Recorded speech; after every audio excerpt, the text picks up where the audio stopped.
cannot be serious. Different interview last week with the boss of Channel 7, Louis Martin, who I think... What did he tell us, do you think? What he told us is that when you're asked a question, make sure that you don't answer it, any of them. And I went away from that interview. Did you, Don? And I thought it was all right. But then I got a lot of calls.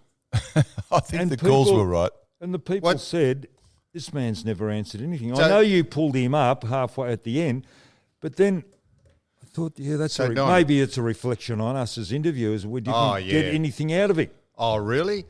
So when you walk... Good point, the bloody echo. Well, it frustrates me when I watch the ABC and the politicians come on and you can see them actually avoiding the question. Maybe I'm not emotively involved and I'm not there. And I think, well, to that interview, you're not very good. You let that bloke get away with something. So maybe we got the wool pulled over our eyes last week. So the voice of the shadow here says, good point about we didn't ask. You can only ask someone a question 2 or 3 times. You said you walked away and you thought it was good. What did you think was good about it? Well, That's a good question, Don. I know. I'm just trying to think because I thought... God, I just gave him caught one up job. All he had to do is press the crickets button and he pressed the intro again. You dummy. Anyway, look, we've done that. It didn't go as well as we would have liked, but what about you? You've brought the Premier of the state to his knees. Single-handedly got him to turn around on the golf issue. Nothing at all. He didn't turn around at all. Now, you listen to me, Mick. Well, we're allowed to play golf from tomorrow. From midnight tonight. Yeah. So he announced it yesterday. Why wouldn't you say you can play golf forthwith? Why would you have to wait till midnight tonight? He is treating us like sheep. He has herded us into a pen and he is trying to manipulate us into following his decrees. He is posturing, the greatest display of posturing for no reason. And you say, oh, you're whipping a dead horse and you keep going on about golf. I kept going on about golf because the patent stupidity of not being allowed to play golf pales into insignificance when you see what's going else on in the community. Do you regard this as a personal triumph? The fact that it's not a personal triumph. Golf's back on the agenda. He didn't allow golf to start 1 minute before he was going to anyhow. But at least we drew attention to the fact that he was fabricating his office. And the people advising him are no better. If we're talking about the Premier, Daniel Andrews, if he were to, and he's a keen golfer, if he were to ring you and say, Sammy, let's play tomorrow, Wednesday at Kingston Heath, would you play with him? I'd be delighted to play for him. You have this maybe you don't have this perception, but I'll take the question on advisement.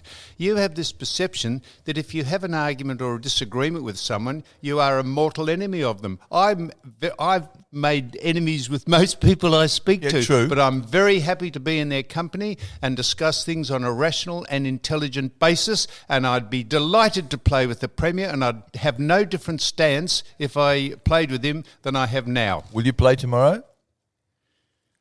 I'm playing tomorrow. Yes, you are. Haven't you got tendinitis? I just said if injury notwithstanding, I'm playing tomorrow. Where? Well, I'm happy to do it. I'm doing a couple of pieces for the media. A couple of pieces for the media. As is your want, yeah. You say that. Why do you say that it is my want? Do you think that I said that Victorian golfers have been dudded and been given the middle finger by the Premier because I want to get myself on the front page of the paper? I know I stood on the steps of Parliament, but that was to make a point about how ridiculous it was, and the people advising him, his health advisors, have no idea what they're... In fact, incompetent they are. Okay. Where are you playing tomorrow? Albert Park. What time? 10 o'clock. Oh, traffic jam. Donald, will you be there? No. Okay. Keep those answers short, Donald. Yeah, I will, but you've just got me thinking. Daniel Andrews, you're talking about him. He just doesn't gel with me. He doesn't gel with the community, Don. Do you think so? I'm not one out. He is out of touch with most of the things. No, that's a sweeping. He may not gel with you. I understand that, but a and lot of this is people. not politics. No, This is a not lot of people say that he's handled this issue as well and probably better than any other leader in the country. People say that. But his backers would say that. That is, in my opinion, that is absolute nonsense. Do not the figures? Shouldn't we judge his performance on the COVID virus figures? No, not at all. Victoria has the second highest amount of deaths behind New South Wales. It's the second biggest state. So it's the second amount of deaths behind New South Wales, who got off to a very bad start when they allowed people to get off the Ruby Princess. Yeah. Hang on, we've got a Ruby Princess in Victoria. We have. Okay, so why was that covered up? So if we hear... Good question, Donald, and explain what you mean, because that's a statement well, within that's the question. Avatar out. Yeah. And now, we brought this up last week. Now, so how's that handling the crisis it's well? Cedar meats. And I am, just like you and I, all bunkered down. Now, I would have liked to have known where that Avatar was. Yep. So is it in my area? Because we've got Gathercoles down our way. Yep. Spot on. Could have been spot on. So how is the government handling that well? No, I don't think they cover themselves in glory there. Well, then what else would they like to cover themselves in glory for? It's been going on for 6 weeks overseas and here about coronavirus. There's nothing else you could do but be responsible. Well, nothing. Your mate, I say this at my Yep. my peril, but your mate in the USA thought it was the common cold 8 weeks ago. Oh, and now it's killed half of the country. And so did every other commentator and the health minister here. Oh, do you want to read out? No. Sorry, I'm sorry I raised it. I'll tell you what. I'll tell you what the health minister said here. This is what the health minister said. This is what the health minister said Don. here. Well, I just think that Trump, I sit on the fence here, but I just think he's victimised. Of course he's I think the victimised. establishment, you've got to look into it a little bit further. I'm not emotively involved, I don't care. You but I just cannot think be the establishment, serious. what are you doing, buzzing me? I think the establishment are after him. Righto. Well, this is what the health minister, one of the advisors of the health minister, would you like me to mention her name? This is what she said. What's her name? What's her name? Annie Van Diemen. The next. Hang on. Now, before you go on, Annie Van Diemen, you're going to quote her. You asked the question on Twitter: is she a real doctor? She's got more degrees than Ben Casey. Ben Casey. How's that, Donald? God, something. God, that's from the 50s. Having degrees doesn't necessarily mean you can impart the knowledge you have in any form of constructive way. This is what she said. And the next time you want to talk about not playing golf or any other loophole, please remember that all we're thinking about is not filling the ICUs with people you love. I mean, honestly, what glib, trite nonsense is that? That is it's not. That is a bumper sticker. Is that right, is it? It is. So you would have said when the people were falling over in the street dying from this, you would have said, well, perhaps we should have been a bit stricter with our controls. And she said this. Here we go. Now this is the advisor of the health minister. Our confirmed cases have called GPs and EDs ahead of time and isolated when advised. The risk in public spaces is minimal. China or elsewhere is negligible. How can you possibly say that when the pandemic has swept the world? That's what she said. When? When did she say that? She said that in February. Yeah, well, that was when Donald Trump was telling you to go and take a butter menthol. So, Mick, every commentator and every doctor said that, but including the World Health Organization, but they were patently wrong. So how do you take credibly what those people say? Donald, have I got a point here saying that he publicly questioned the veracity of this woman to speak on this subject and asked if she had a degree. Was she a real doctor? Isn't that insulting? Oh, of course it's insulting. It's meant to be insulting. I asked Donald. Are we talking about Trump here? I've just lost the chain of you. I tune out when you two start talking and arguing. Why don't you get a bloke off the street and listen to him? Because you pontificate, you two. So they lapse into those standard phrases of racism, sexism, and homophobia. When they haven't got a point to prove, they fall back on those catchphrases of. Okay, I could read out another one, but seriously, I think you let Daniel Andrews off a bit light here. All you talked about is his effort in the coronavirus. Why doesn't someone hold him account to different things like that red shirt debacle? Yes. His relationship with Peter Marshall. Why did the fireys get a 10% increase or a wage rise and the police are out trying to Because they keep him in power, mate. Okay, what about the loan that we've just got? Was it $25 billion? What are they going to use that for? Why would you cancel a $1 billion freeway, Donald, just to get elected? I mean, seriously, but I heard a rumour about his wife. Did you hear that about Careful. Hang on, Donald. Donald, I tell you who's fair game. Donald. Wow. The people who are at the head of their office are fair game, but their families aren't. Well, let's take an ad break, Don, and you can run it past us and see if we can put it on. Well, I thought we had to air everything on this podcast. So now, Don, I know Dean Laidley has been accused of stalking, but I think Don's almost rivaling him because Don has got on to someone who's meant to come onto the phone, has hounded him to within an inch of his life, and this is the AFL players representative and chairman and CEO.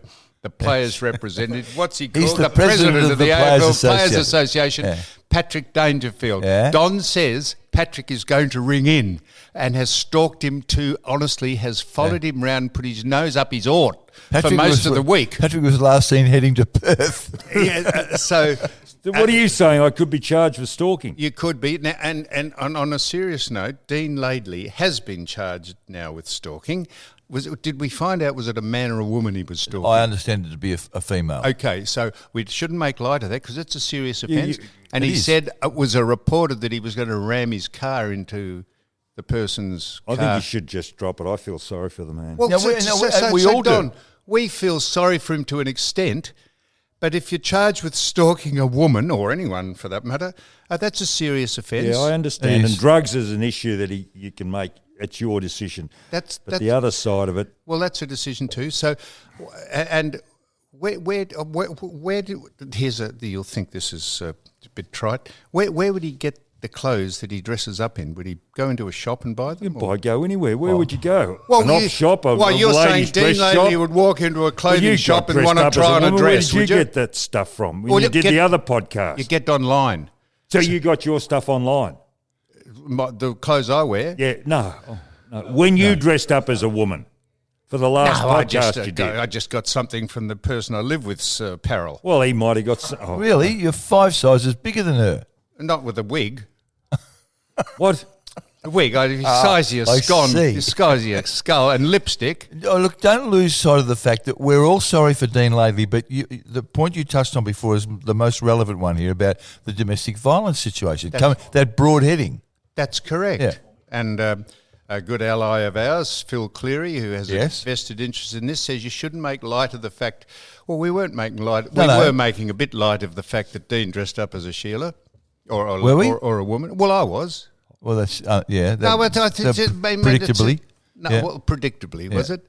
Where would he get his clothes from? Well, I don't think it matters. What does it matter? Well, you're saying that an ex-VFL coach would walk into a clothing store, a women's clothing store, and say, I'd like to try on a dress. Well, but he might sort of say at an op shop, I'm getting something for my wife or my girlfriend. At an op shop, would he? Well, I thought exactly the same thing, Michael. I'm getting something for an my op wife. shop and say, I'd like that dress. But the point is, it's a very sad situation for all involved. It is. It's terribly sad. It is. And media, we featured on Media Watch, the podcast. Well, so you watched the ABC, did you? I was alerted to it by the silent voice in the background here, who put it on the tablet. Weren't. He was just acting on Barney McCuskers'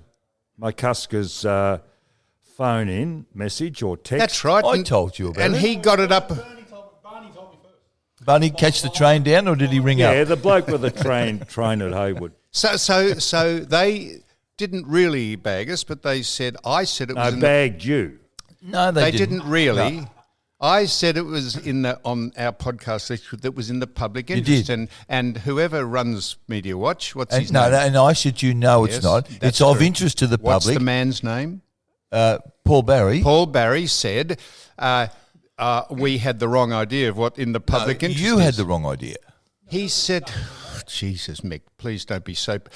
He said I had the wrong idea Correct. of what in the public interest is, Yes. and I would dispute that. In the public interest means the public are interested No, in it. it doesn't. In the That's public what- interest means the public needs to know. That's what in the public interest means. There's nothing the public needs to know. No, but there isn't on Necessarily. this issue. This is salacious. This is just titillating. That's all it is. No But pun intended, it Mick. doesn't. What? No pun intended. It's not. What are you shaking your head for? The missing one. What did he say? What? Something about a bad joke. So we're interested because we're voyeurs, but it doesn't change the health of the community for this stuff to be out there. Well, nothing does. Well, yes, it does. Well. There was COVID-19 people on the loose out in Maribyrnong or wherever the Cedar Meats was going, but no one alerted to the fact that was going on. No one knew, did they? Of course they knew. They suppressed it. The government they didn't. suppressed. When it- Yes, they did. Well, Donald, Did when- Cedar when- Meats fly the Lebanese flag on their masthead Ooh, together with careful. the Australian one?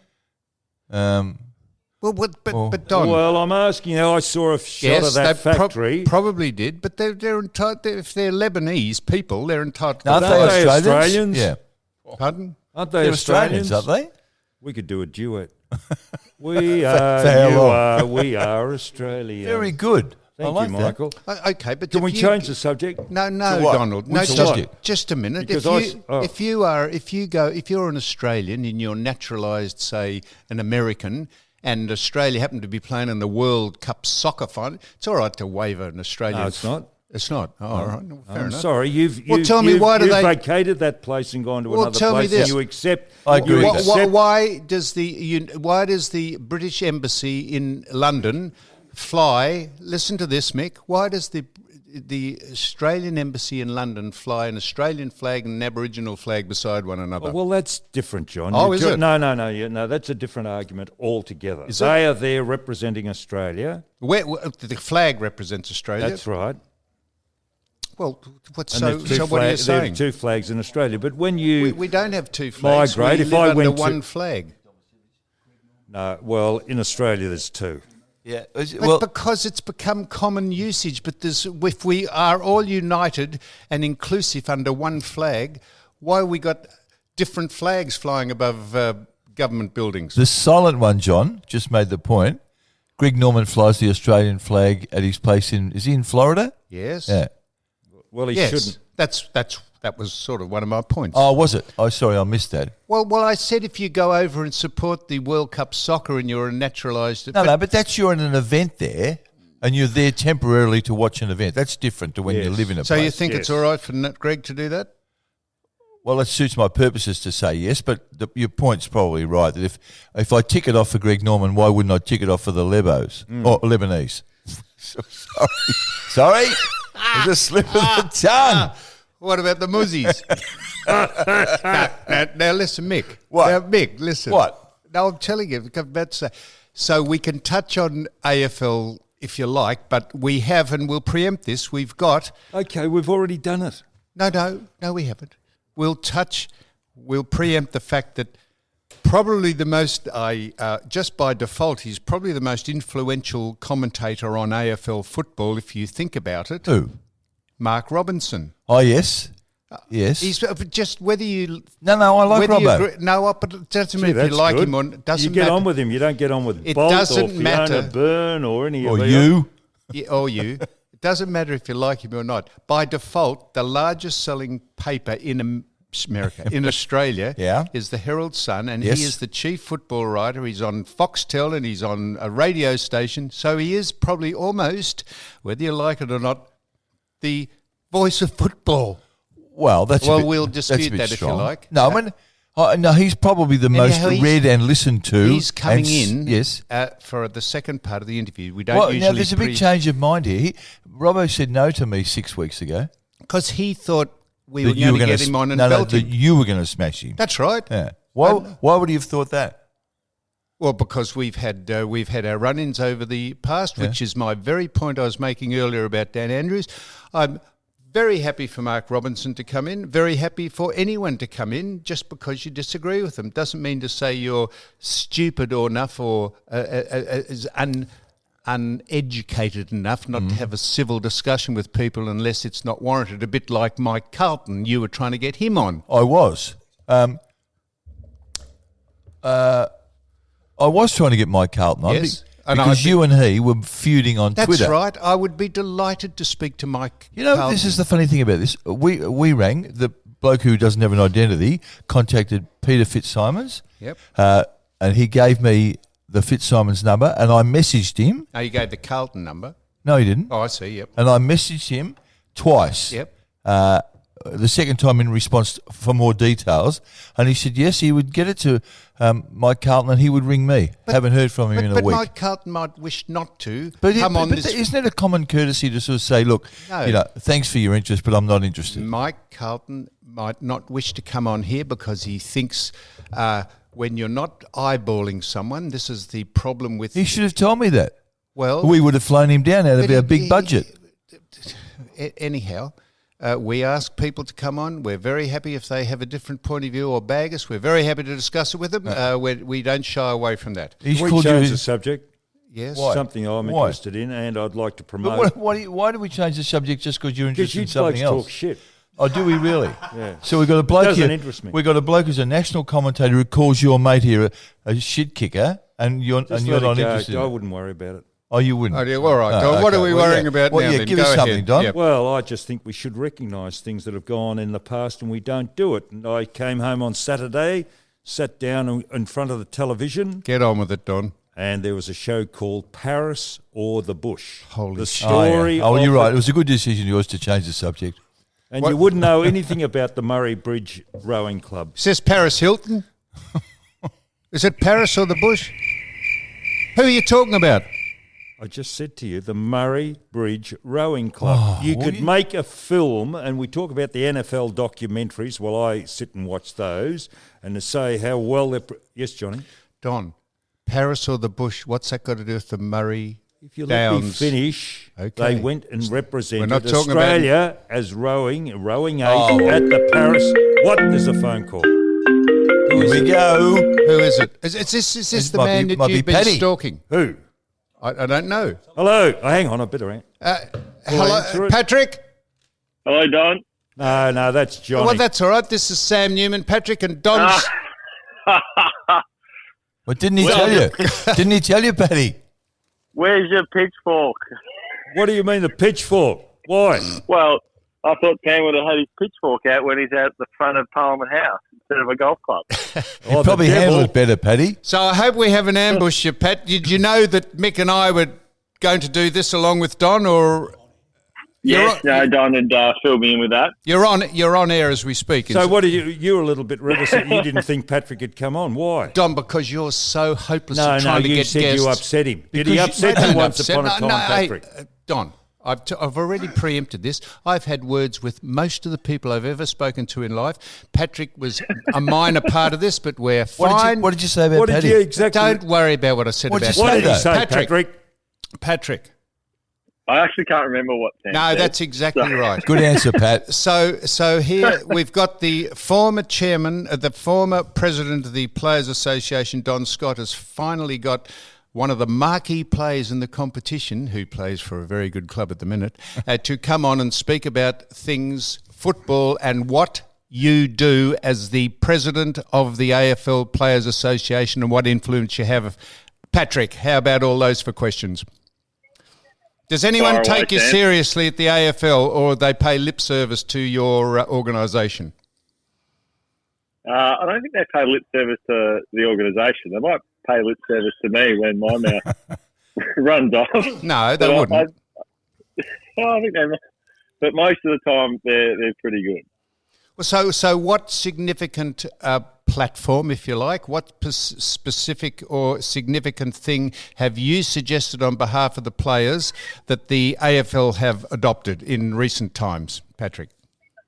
Well, it's more the feedback, Sam, probably from the worst case scenario in regards to the hub. So realistically, like it was blown up a couple of weeks ago around the feedback the players had given the AFL with that worst case scenario. Is that And- hang on? Hang on, Don, let him misreported. finish. They misreported Patrick. No, they didn't misreport it. No. No, I don't think it was misreported. It's just like that conversation has to be had. So we can talk about the, why do you give that information out? Let's wait for more information. But you actually need to have an agreement on what's the worst case scenario that we, the players, and the AFL can agree upon. So that anything else can move a lot quicker. As soon as you've got agreement on the worst case scenario, well, the AFL can worry about restarting the competition without any interruption, if you will, or conversation from players, because we've already agreed on what's the worst case scenario, hubs, etc., in regards to workplace conditions. Paddy, what did you think of the penalties for the Adelaide players? Well, I don't have enough detail on it, Mike. It was interesting, given how much talk had been around, not training in any Groups? more than pairs. Yeah, well, pairs, not groups. And then for this to come out, but I'm not aware of any of the details on it.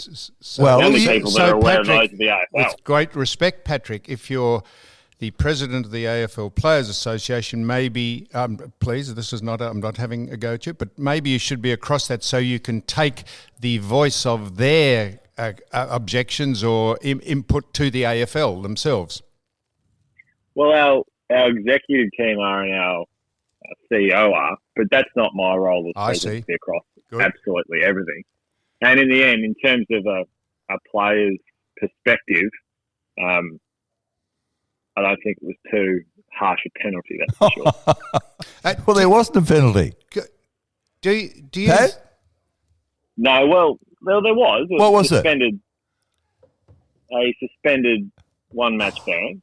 If they social distance again in groups before tomorrow. I'm not sure if it's before tomorrow. Is it before tomorrow? Well, because tomorrow we can have groups of 10. And play golf. And go fishing, fan. Yes. But Patrick, being a keen fisherman, how... I won't get you into the political aspects of this, but how nonsensical is it you can't grab a rod and go on your own and throw it into the surf? Anyhow, do you think, Patrick, the season should have started in the first place? That was a real sticking point for me. That was hard to get my head around. I just thought with so much uncertainty at the time, my initial response was that we shouldn't be playing. And then as you start to become aware of the intricacies of the finances of the competition and just what it means to actually get the game away, I have no doubt it was the right decision to play because of just how precarious position, we're all in, and you see this across, majority of codes out there that aren't, don't have private ownership involved. So, the majority of businesses, let's be honest. And so what we're saying is that money overrode the fact that public safety was, money overrode the public safety aspect. Well, it was a balancing act, wasn't it? Yeah. And I mean, the really tough part of the player is, all of a sudden you'd had 80% of staff or more let go at majority of clubs. And a lot of the people that are let go, you become really good friends with. And I'd argue, a large number of those people are more invested than some players because they've been working at these footy clubs for 40 years, and it is all they know and everything that they love. And as a player, we have players come and go. You're custodians of the jumper while you're there and of the number, and then, it's someone else's turn. Whereas a lot of the admin staff and people that help around the footy department, they bleed blue and white or red and black or whoever they support and help or work for. So that was the part that you feel responsible for as a player, which also not overrides, but contributes to that decision to play in round one. Patrick, I was quite interested 2 weeks ago on Insiders or Offsiders on Channel 2. Caroline Wilson was or on. Outsiders or whatever Upsiders it's called, or the political or the Inside sports Outsiders. show. They have two of them. And Caroline Wilson brought up the fact that CEOs, not too many of the CEOs like the chief executive, Paul Marsh. Now, is this the AFL starting to work behind the scenes because you got an amendment coming up to your collective bargaining agreement in a couple of months? They want to revisit it, and consequently you may have to look at trimming costs? Look, I'm not sure on the detail of Cara's report or who she's spoken to, but Paul's job is to represent the players, the best interests of the players. He's not there for clubs. We certainly have a responsibility to a certain degree for clubs and more broadly the game itself in the AFL. But the AFLPA, as you'd very well be aware, Don, is there for the players. So we are overriding everything else. We are there to support the players and provide the best environment for them. And Paul is our CEO. He's done an incredible job since he's taken over. I don't think Paul sees this job as a stepping stone to anything else. He's here to serve us as players and represent our best interests. And it's the most together I think I've seen the playing group, the most united and supportive in my time in the game. And we've got an incredible, wonderful staff that support Paul and the exec team and 40 odd other staff as well. This is the great Patrick Dangerfield speaking. Go ahead, Don. Well, Patrick, the reason I said that, and I should have gone a little bit further, because this is consistent with the AFL, because their previous CEO, Matt Finnis, when the collective bargaining agreement came up, they did exactly the same thing there. They tried to do a character assassination on Matt Finnis. So I should have maybe... Who's they? What, the AFL? The AFL. So they work subtly behind the scenes to sway the public. Well, look, as I said, I think the last collective bargaining agreement, it was certainly heated for a long time between Matt and Andrew, and then I have a feeling a lot of the final detail, was settled over a coffee at a local cafe somewhere in Melbourne. So they got there in the end, and that's the most important thing, and that's the thing that I'll continually reference throughout my time is judge us on the end result, not on the process, because at certain stages there's information that's leaked around conversations we're having with the AFL or vice versa.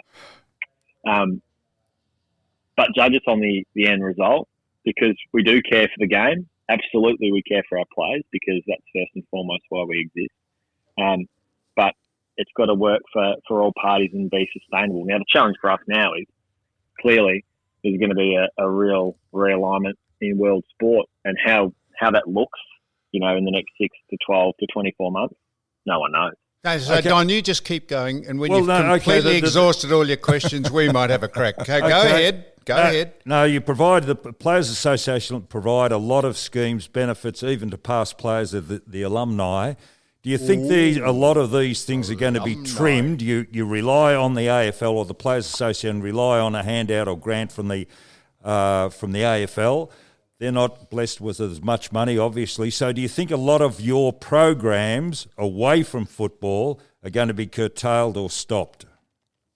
Well, that's the challenge, Don, because and it's difficult to answer because I'm very much speculating. But if there is indeed less money in the pie, then that's where the renegotiation happens, and that's where you do have to look at all expenditure that you have, and we have as a business. One thing that we've put a huge amount of resources into is the alumni, as you've spoken about, the care for past players, and we've seen in recent times just the more research that goes into concussion, the more issues that we're seeing with past players. So we have a fund, specifically designed for those that fall, under hard times and hardship. It's one of the things that we introduced last CBA. So we've continued to invest in that. But one of the things that we now need to do is sit down with the AFL and see where they're at. So the model is sustainable. We're still caring for our people, both present and past. But there's certainly been a realigning of finances in the game and, globally. Finished, Don? Is that got nothing else written down, Don? Can we move on to Mick now, or are you still going? You finished? Pat? No, I'm only asking you. Don't look at me like that. Because you're an ex-president of As Don would say, let's move on, Sammy. All right, Don. Pat, well done. The biggest story outside of coronavirus is the fact that Joel Selwood picked his wife up, Very good. dipped her into a what do you call those things? Mop. A bucket, and pretended to mop the floor with her. Now, I want to know what you thought when you first saw it, and can you believe the outcry? To be honest, I only realised the outcry yesterday because where I am down the coast, our internet reception is rather terrible. And I just, it beggars belief, you know. I thought they were two people having some fun, trying to, you know, spark up someone's afternoon with a bit of a laugh because, let's be honest, it's crap for everyone at the moment. It's a difficult time and they're having some fun. And I just thought it was... Why did he take it? Typical, perhaps. Have you spoken to John? And if so, why did he take it down? Very good question, Mick. Thank you, John. I spoke to him yesterday. I'm not. Oh, it's his call to take it down because you just don't want to deal with the crap that people come up with their follow up commentary. So nothing to do with the club, Patrick. No, not at all.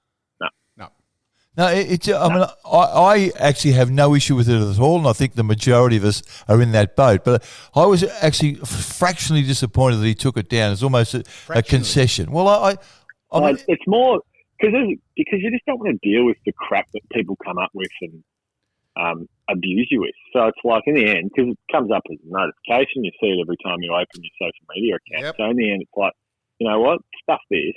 You know, yeah, you're doing it to have a laugh, to have a fun, to engage with people. It's nothing more than that. It's not promoting anything other than two people having a laugh at themselves. Yeah. So when go ahead. No, you go, Sam. When the Olympics come back on, Patrick, there will be a medal struck, a gold medal struck for the person who can be the most outraged in this world. And we cop it and we bend over and we accept it. It's absolute nonsense. In this, what we'd call this woke society, we are pilloried to within an inch of our life over nonsense. And why he took that down, that's the most annoying thing, that he was intimidated into taking it down. Now, Patrick, can I ask you this? Do you think the first round's games results should stand? I do, Sam. The way that we knew when we started that it was going to stop. Everyone knew that. Now, we lost in round one, but I don't think the results should, you know, that's part of the competition. It's going to be the most unusual season we've had for a long time, but it's just what it is. And it's one of those years where it's strange. And you're on record as saying a premiership will be not diminished in any way at all, whoever takes the buttered confection this year. And just why do you think that?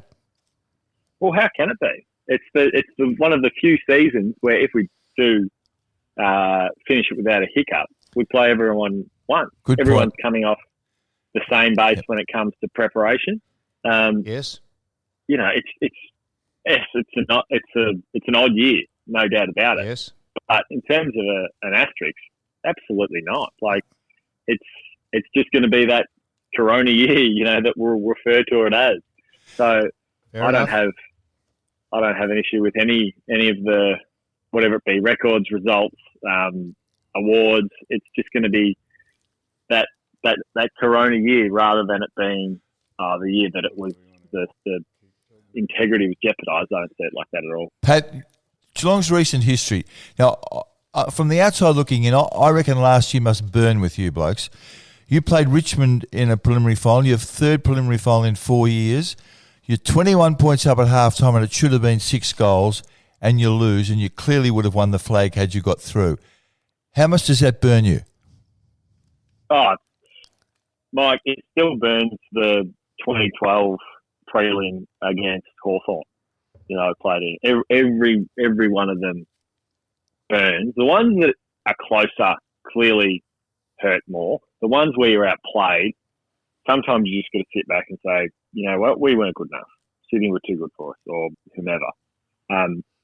But last year and more probably 2012 for me, I look at those 2 years and go, you know, we were close. We were there. We had our moments and we just didn't take them. So, yeah, absolutely does.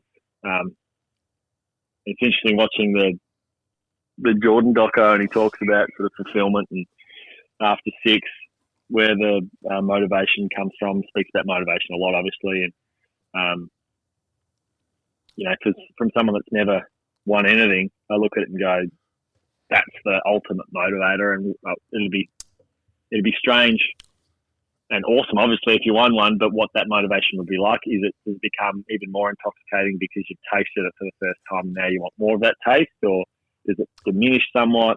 But yeah, it burns.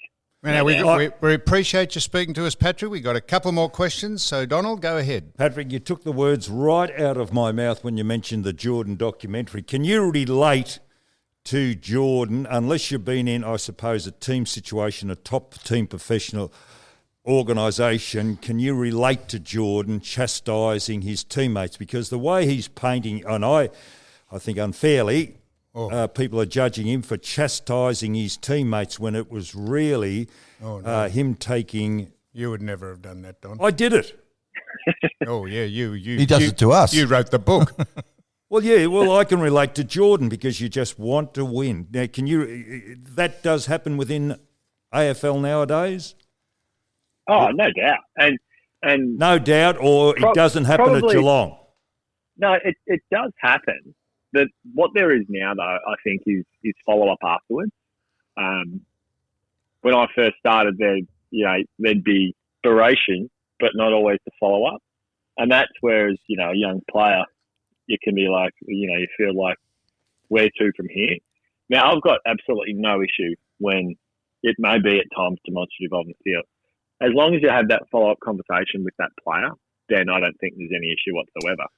But Jordan set the example, that he was belted by the Pistons, so physically he wasn't up to it physically, so he went away and he set the example that they had to, he had to lift weights, build himself up. So he set the example for the rest of his teammates who also got belted. And if you watch his training, he's right out the front there leading the group, but he's also berating them, saying, follow me.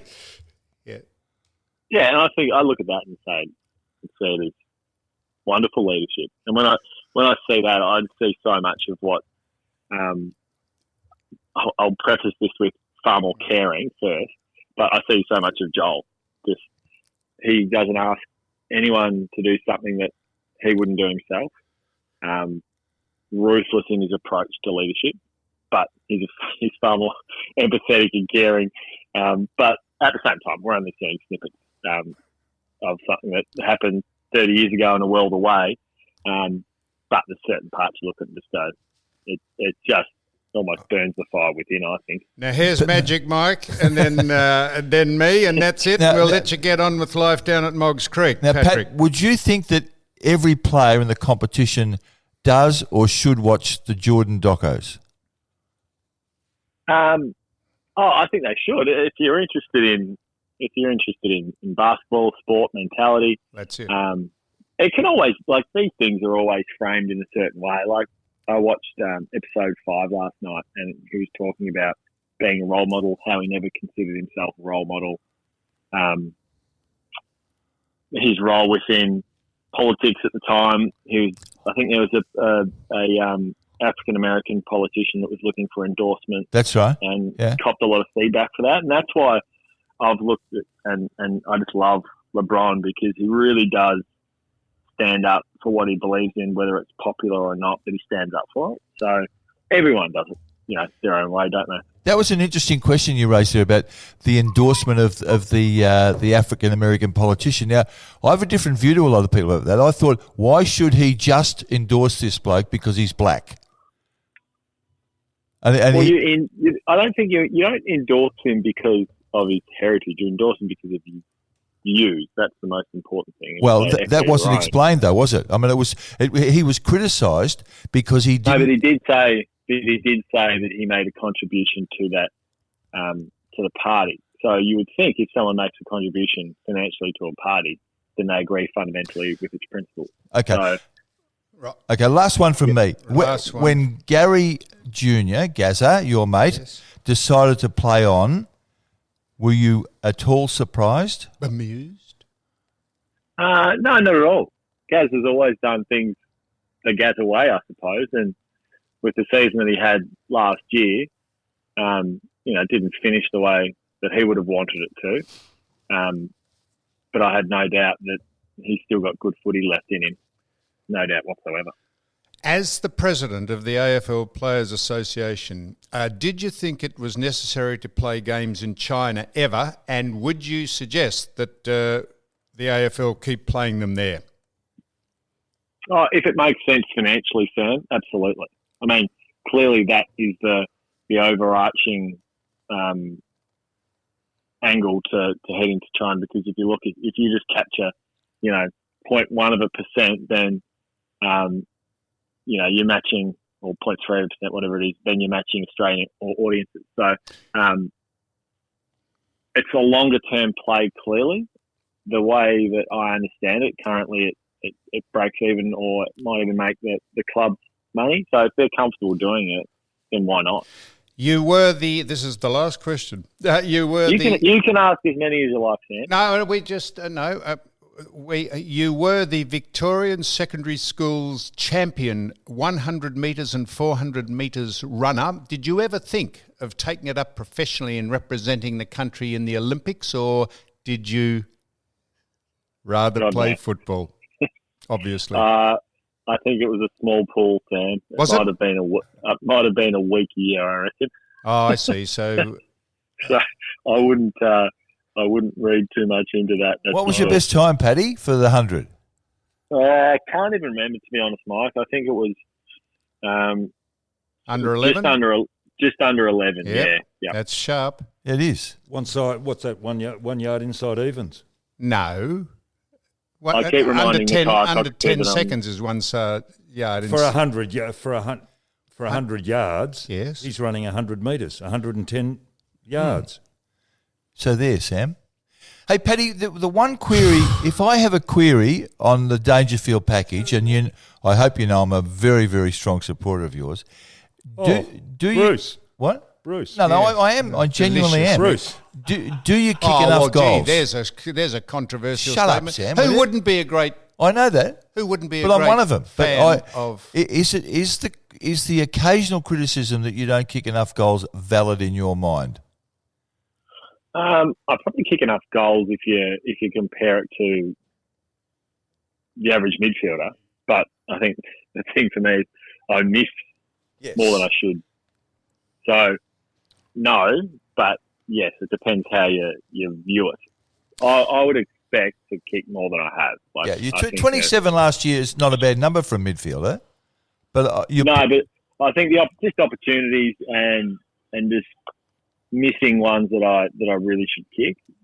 I've always found that the real challenge, and something that I've worked plenty with Nakai Cockatoo around this. He's got so much power, and I sort of sit in the same boat. He had so much power, so much speed, but just knowing when to use it, when not to, when to, burst out of a pack, but then regain a bit of composure in order to execute, rather than do things as quickly as you possibly can, get it forward, or try and execute under immense speed or a really heavy effort. I think, when you don't have the power or the speed, then you can be more composed. But I always find those that can hit top gear really, really, really quickly, the guys that I've spoken to find it hard just to back off and remain composed and execute. So don't overthink it, Patrick. Don't overthink it.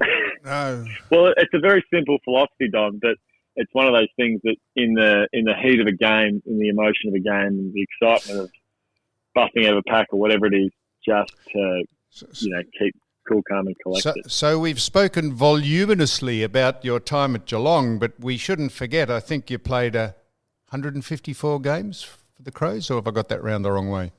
That's not right, is it? Is it 154 in Adelaide? Yep. Wow. So, as I say, we keep dwelling on Geelong, but your majority of your career has been in another state with the Crows. Fond memories of that, and or you've moved on? Yeah, really fond memories. A great time with great people. Experienced some great coaches. Learned so many lessons from Neil Craig in terms of professionalism, what it takes to be good, and then some really, really good operators late in footy, and David Noble and a few others who, could be an AFL CEO or a club CEO at some stage. He's as impressive as they come. So, all right. I've nothing but good memories, Sam. Well, I've taken a belting for asking that question. Mick said that's the best Dorothy Dix question I've ever asked. I just thought we should mention that the majority of your football's been at the Crows, Mick. That's fair enough. A generation ago, I tell you what. Hey, Patrick, you could have played in a premiership. Coulda, woulda, shoulda, but you never know what would have happened. No, you could have. If as a 17 or 18-year-old, you could have played in the premiership, but you mucked your chances up by playing 2 games for the Crows. The Geelong Falcons were on their way, and to this day, Mick Turner still blames you for playing those 2 games for the Crows. That is true, and 100%. The rules were changed. By you, because of you. No, you mucked the rules up. No, Don. Midway through the season, all of a sudden, a rule that's never existed is implemented, and it's cost the Geelong Falcons a flag. Well, anyhow, the Crows and the Falcons, you kept it in the bird family, and Don would relate to that because he's had bird flu. Hey, Patrick, it's been great to talk to you this morning. So we should have mentioned at the start of this man has achieved just about everything there is to... Except the flag. Except the flag. Yep. And he is a star, and we appreciate you coming on, Patrick, and all the very best if and when things come back to normal or even start up again. So thank you so much. Thanks, Pat. No, thank you, boys. Absolute pleasure. Thanks, Patrick. Don, well done. That was very good, wasn't it? He's an articulate boy, isn't he? He's a good man. He's typical. He is typical of past presidents or people who've gone before him. Like you and Gareth Andrews. Will you shut up, you idiot? Who have gone on and done very, very well in life. Don't and be so defensive. You've got to defer to Don, don't you? When he says things as nicely as, would you shut up, you idiot? Yeah. Well, you're butting in all the time and trying to get something out to recognise that You've people got to get have down gone. quicker, Don. It's a staccato thing. It's an immediate thing. Have a listen to the man who takes 5 minutes to introduce someone in true. one So word. That is do you true. know the only sport that was never closed down while all this is going on? Is racing. How in God's name, why is there so much interest in racing that we didn't close that down? Because there's plenty of people associated. Are you interested in racing, I'm Mick? very interested. Good question of yours, Johnny. Good lead in. Why are well, you interested? The races today are at Sale, and in race 8, race 8, horse number 7, Fiorente's Girl. Oh, is it still going? It hasn't won a race since last spring. It's a 3-year-old filly, Don, that's won 2 races. What's its name? Fiorente's Girl. Spelled? But it was declared by the trainer back in spring to win next race or the follow-up race. Well, it did. It's won 2 races. Anyway, for what it's worth, John, you can stay out of this, Donald. Race 8, number 7, Fiorente's Girl at Sale today. And why have you got an interest in it? Well, because You own it. I'm a 20%. I have a 20% share in it. What distance is it, Mick? It's a mile, Donald. 1627 metres. A mile. Yeah. That's how many metres is that, Don? 1,500. 1,000. No, it's a mile and 27 metres. Oh. And if the track isn't heavy, I think she wins. A mile, 27 metres. Is it out? Fruit. So I've led you I'm into paying this. $1,000 a month for this horse, and I don't even know whether it's running or not. So it's not running. So this has been this last bit of this conversation has been completely redundant. I did say if the track wasn't heavy. Oh, and God, it's winter, my Mick. phone? For God's sake. Where's the phone? So I noticed. Who are you going to ring? I'm going to see. Who? The trainer? No. Is it? Who? I'm scared to ring David Hayes. Who are you going to ring? I'm going to see if we've got a message about this. Did I notice, Donald? Did you That hear? shits me, that. Oh, well, shit's us, Mick, because I asked you about why racing's on I'm paying leading for you it. in. Hey? I'm paying for I'm it. paying for it in my credibility, asking you the question. You don't have any credibility. Thank you, Mick. So Mick, Jesus, Don't did I blaspheme. notice- You're using our Lord's name in vain. Did I notice that have I got this right? Did I notice the Cox Plate connections? Is that when the Cox Plate is run in November, or Cox Place, yes. And they decided that if they wanted to run the Cox Plate in the daytime and the It's in October, Sammy. Okay, the AFL wanted to play the grand final. Yep. They would swap time slots just to accommodate each other. Well, as they should. I mean, if there's if there's a clash, well, either the grand final or the Cox Plate can be run on the Sunday, can it not? The Cox Plate. Do you remember when? But they were going to do Friday night for the Cox Plate. Do you remember? Yeah, I wouldn't do that. Grand final eve, I wouldn't do that. Do you remember when the I'm getting over this Do you remember pain when the of not 19 knowing my horses in. I've Do you just remember- declared it, Do you remember and it's when not running. Do you remember when the 1950s? For 20%, you should have more say. I agree with that. Do you remember when the 20%. You have no say in the horses. No, I know. The only thing Who's you do, at fault at this? the only thing you do is pay the bills. What about the other 80%? Do they know? Well, I don't know if Mark Dawson knows. He's the syndicate manager, but and no one's told me, Donald. Do you remember when the 1956 Olympics were I on do. and the rowing was up at Lake Wendouree, Wendouree? Ballarat. That Princess Anne, who was out here on behalf of the Queen, went down and kissed the cocks of the winning crew. You're a plagiarist. I've heard the commentary of this, ABC, wasn't it? A plagiarist. I don't think You anyone pinched else this said story, didn't you? that. Don, most of the things we say are pinched. Yeah, what happened after Princess Anne did that? Kissed the crew, kissed the cocks of the winning crew. Mm-hmm. Well, they were in just state of amazement, and they were just revelry and merriment was rife. They couldn't believe their luck. Is it Cox plural or singular? I think it's with an X. It was on the ABC, wasn't it? Yeah. ABC commentator was describing Kiss it. the cocks through it. Anyhow, so now we didn't mention the final. The final thing we didn't mention. What do you make of suddenly ex-coaches are now under tremendous pressure because it's a lonely job and they are feeling sorry for themselves, and we're going to try and give them a bunk up by having therapy and sending them to remedial. Don't trivialise it. Oh, come on, Mick. How much of this can we tolerate in society that coaches who have been coaching for 150 years, suddenly in the last 3 or 4 years, they're starting to whinge about how lonely they are? Gee, there's a lot of scrutiny on them, isn't there? Oh, well, of course there is. You know, the old saying, I think it was, I don't know who said it, was it Harry Truman? If it's too hot in the kitchen. Exactly. Come on, mate. Yeah. But do you think Jack Dyer or Bobby Davis, when they coached ever, Jack Dyer who said... It was different then, wasn't it? Of No, course they it's haven't got different. another life. These fellows are so insular. That's true, but I mean, it was different. You used Oh, to, you come say on, Nick. yourself, the only thing that Bobby Davis used to say was bring the right coloured shorts, wasn't it? That's correct. He said he was the first of the non-thinking coaches. They were his exact words. Yeah, And I've Jack got, Dyer said, pair off in threes at training.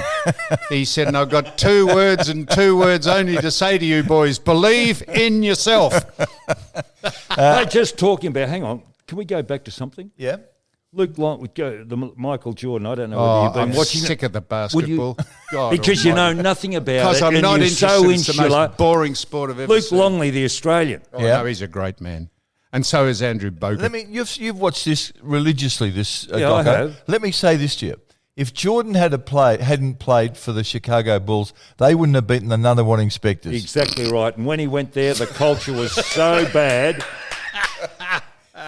Mick, some of the sharpest stuff. You're bringing it finally to the table. Usually He you do wouldn't it know who after, the new- after we're having lunch. He wouldn't even know who the Nunawading Inspectors are. Did you, Sammy? He What? wouldn't even know who they were. Nunawading Inspectors? Are you serious? Who are they? I've got no idea. You've got no idea, see. But hang on, what about Luke Longley? I brought up Yes. something here, and you guys know nothing about basketball. You I won't know what you're going to contribute. say. What? Well, there was no attribution for his contribution. Attribution for his contribution, and that's a diminution Okay, of so why do you electrocution think and, Michael Jordan or anything there's a that's break- ending in "ution"? Because Michael Jordan didn't rate him, did he? Clearly. Why? Well, I think he thought he was soft and passive. I Right, reckon. and why do you think Luke Longley's like that? Well, I can't answer that. Well, do you think it might be the fact that he's 7'3" and done it easy all his life and really never had to extend himself, whereas Jordan really did have to work at his game. As well as having ability, he worked at his game, whereas it came pretty easy to maybe Luke Longley. I think he was a very high draft pick and Yeah. a tall man, went across to America. Now, Donald. And it came fairly easy, so he couldn't push himself or extend himself. Now, John, Donald. be quiet, please. I'm asking Michael a question. Well, look, that may have some. I don't know enough about either Longley or the game, Donald. it's but personality, mate. Yeah. It doesn't matter what sport it is. well, Personality. you played with players who I know who you would have looked at and sort of said, if you could pull your finger out, you could be a very good player here. But you're just soft, didn't you? Yep. Yeah. Don. Yeah, no, exactly. You were one of those at Geelong. Of course I was. Geez, you Now- used to berate your teammates. Thank you, Don. I'm going to berate you in a minute. God, you were Mark you had the Robinson. worst Mark, voice. Mark Robinson is coming in to speak about matters AFL, and we're finishing this. Except I want to ask one thing that we were going to canvass last week. The boy Corns. Kane. Chad. Yeah, very No, good. Kane. Sammy. Yeah. Kane. He was The boy able Corns. enough to say it. Yeah. He's Kane very and able. good. Okay. Kane Corns said that he didn't think Alex Jezelenko's mark was in the top 4,000. Let me say this about Kane Corns. I right? thought that was a disappointing thing Yep. to traduce one of the iconic events I agree ever. with that. I would say about Kane Corns, if I were an employer in the media, I would love to have Kane Corns on my team. Because he opens his mouth. He does, and he says things, and they're generally well considered. I think when you attack an institution, I always go back to Bill O'Reilly's comment about that when he was asked about Bradman, who he didn't like, and O'Reilly always said, you never piss on monuments. And I think in this case that Jezza and the mark is a monument in the history of Australian football. I was disappointed. Disappointed that Corn said that. I don't think enough respect is given to the past. And I'll go I'll take this a little bit further. The Hawthorns team of the century's got a fellow called Bert Mills playing in the back pocket. And there you go. See, you've raised it because you know nothing. Bert Mills? You don't even No, know. I'm not familiar with the Mills family. No, Don, I'm not. But you can enlighten Well, why me. isn't he in the Hall of Fame, AFL Hall of Fame? He was an outstanding player back in the 30s, But because he's not recognised. Just because we all recognise modern history. That's not true. There's plenty of people from the old days that are in the Hall of Fame. But there's not enough. Well, Yeah, come on, Michael. There's not enough. well, it's all subjective. But That's right. we'll debate that on another day. But Brad Hardy. we actually have to. Did you put him in? Brad Hardy. Don's Bert- not happy with that. Now listen, there was a big death. If you can have big deaths. Bert Mills? No. No, who? Now, one of the giants of rock and roll died this week. Little Richard. Oh, Geez, you just got onto that. did too. He did. Tutti Frutti. Frutti. I'm Rudy. going to Rudy. That means different over Did there. you- Rooting means Did you're you know? barracking for- Anyway, we are going to depart today's Are we? discussions with a tribute to Little Richard. What is it? Listen, Come back again. I'm just crazy. Eagle About you, mate. Oh, so he hasn't lined it up, No. has he?